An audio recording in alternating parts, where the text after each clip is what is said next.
গোটা গ্রামে ছিল না প্রতিষ্ঠিত শিব মন্দির। গ্রামবাসীদের মনস্কামনা পূরণ করলেন ভগবান নিজেই। কথায় আছে, মানুষের মধ্যে ভগবান আছে, ঈশ্বর মানুষের মধ্যে দিয়ে সেই কাজ করিয়ে নেন।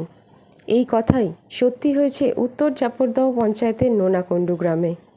ওই গ্রামে হরিবাসর সভাসহ অন্যান্য পূজা হলেও ওই গ্রামে ছিল না কোনো প্রতিষ্ঠিত শিব মন্দির। মনে মনে ভগবান শিবকে প্রার্থনা করত গ্রামের মানুষেরা।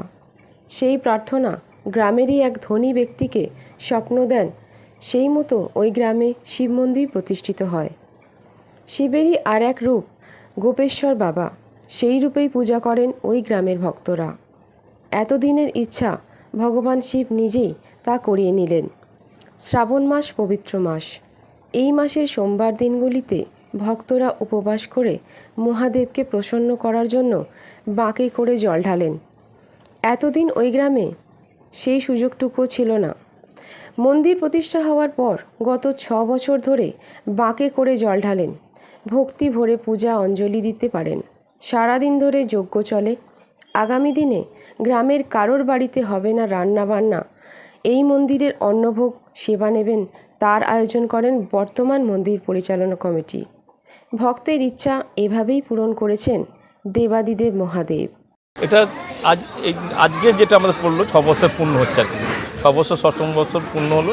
এটা মানে প্রথমবার আমাদের এই মন্দির হওয়ার পরেই যে আমাদের শ্রাবণ মাসের লাস্ট সোমবার, যত তারিখ যাই তারিখ করুক, এই শ্রাবণ মাসের লাস্ট সোমবারে প্রতি বছরই আমাদের এই বাৎসরিক অনুষ্ঠানটা হয়। মানে সকালে হয় প্রভাত ফেরি, তারপরে হয় 9টা থেকে একটা আমাদের গীতা পাঠ হয়, চণ্ডী পাঠ হয়, তারপরে ধরুন এবার বাবার মাথায় জল ঢালা অনুষ্ঠান হচ্ছে। এখন আপনারা তো এসে দেখেছেন, এখন পর্যন্ত জল ঢালা হচ্ছে এটা। তারপরে আমাদের কী হয়, শ্রাবণ মাসের নয়, প্রতি মাসের লাস্ট সোমবার, প্রতি মাসের লাস্ট সোমবার একটা বাবার ভোগ হয়।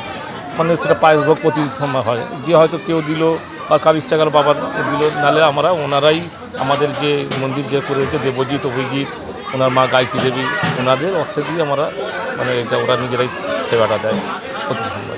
এই যে মন্দির প্রতিষ্ঠা মন্দির এইভাবে ছিল না, তখন কতটা অসুবিধা হচ্ছে? এখানে প্রতিষ্ঠা মন্দিরটা ছিল না বলতে আমাদের দুর্গা দালান হরিবাসর সব ছিল, কিন্তু শিব মন্দির এটা ছিল না। কিন্তু আমরা শিব মন্দিরের জন্য ওনারা আমাদের বাড়িতে মানে অনেক কিছু একটু কাজ করে দিয়েছিল। দেওয়ার পরে ওদেরকে একটা আমরা বলেছিলাম যে আমাদের একটা এখানে ভাই শিব মন্দির নেই, একটা শিব মন্দির করে দেন না। এখানে একটা মানে কাল্পনিক জিনিস একটা বলতে গেলে, ওনাদের ঠাকুর সেই দিনই স্বপ্ন দেয় বাবা মহাদেব। সেটা আমাদের খোলাখুলি সেই সময়টায় বলেনি, পরবর্তী বললো একটা মন্দির করতে গেলে কত টাকা পড়বে। আমি দাদু হয় সুবোধে, আমাকে বললো তুমি একটু খোঁজ নিয়ে দেখো কত টাকা পড়ে মিস্ত্রিতে। আমি বললো, তার বলে যেটা হয়েছে সেটা দেখে আমরা ছিলাম অল্প করে, তার মধ্যে থেকে একটা বিরাট ব্যাপার আমাদের ঠাকুরের এতে করে দিয়েছিল। তো আমাদের এটা ঠাকুর বাবাজি গোপেশ্বর আরও জাগ্রস্ত মানে গোপেশ্বর মানে পুজোকে কেন্দ্র করে মেলা, হ্যাঁ ছোটোখাটো মেলা এটা আস্তে আস্তে মানে কয়েক বছর আগে আস্তে আস্তে বাড়ছে।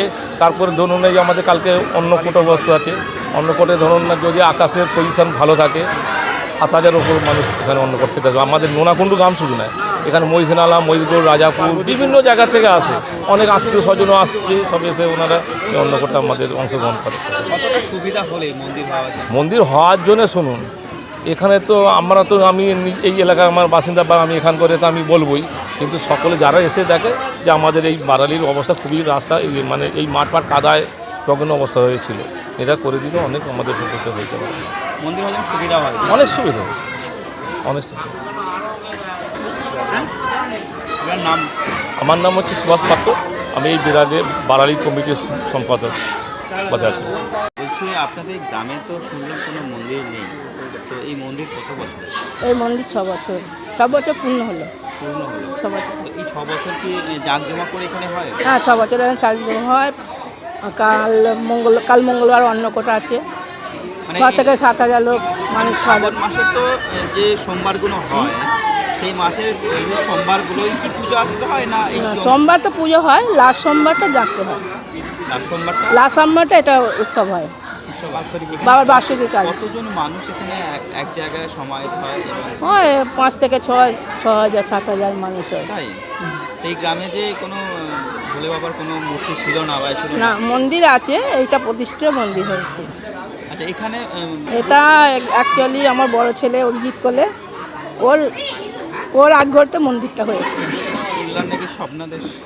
স্বপ্ন ও মন থেকে বলেছে, ওটা বললা কেন বলা আমার ছেলে আবার হয়তো এ করবে না, আচ্ছা এটা বললে আমার ছেলে আবার হয়তো মানে রাগারাগি সেই করবে। পর থেকে উনি হ্যাঁ। উদ্যোগ নিয়ে গ্রামে এরাও ধরেছিল তাহলে আমরা এখানে মন্দির নেই, তাহলে একটা মন্দির করে নাতি হয়, এখানে একটা তোরা মন্দির করে দে। সেই হিসাবে এই মন্দির করা। এবং এই যে মন্দির আমাদের বলে বলতে আমরা তো এখানে অ্যাকচুয়ালি থাকি না, যা করে কমিটির লোক করে, ভালো তালি মানুষের করা হয়েছে, ভালোই বলবে, মানে মহাদেবকে যে এই লোকে করে। আমরা কমিটিকে অ্যাকচুয়ালি দান করে দিয়েছি, কমিটিকে তুলে দিয়েছি, দান নয় তুলে দিয়েছি কমিটির হাতে। আপনার নাম?